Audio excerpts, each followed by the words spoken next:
Kun energiamarkkinat monimutkaistuvat, päätöksenteon nopeuteen liittyvät vaatimukset kasvavat.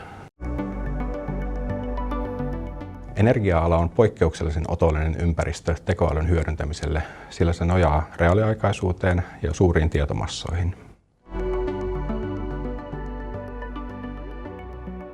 Tekoäly auttaa energia-alalla siinä, että dataa on paljon, sitä pitää käsitellä mahdollisimman reaaliaikaisesti, tunnistaa erilaisia asioita sieltä ja vähentää myös manuaalista työtä. Tekoäly on apuväline asiakkaan työn tehostamiseen ja automaation lisäämiseen. Meillä tekemistä ohjaavat erityisesti asiakkaan saama lisäarvo ja tietoturvallisuus.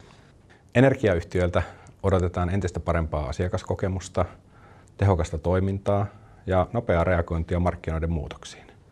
Ja me uskomme, että tekoäly pystyy aidosti auttamaan siinä ja parantamaan toimintaa.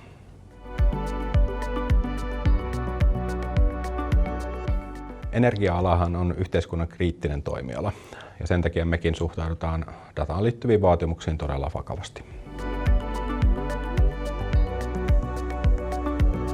Tekoäly tulee väistämättä osaksi tekemistä, mutta se ei korvaa asiantuntijuutta.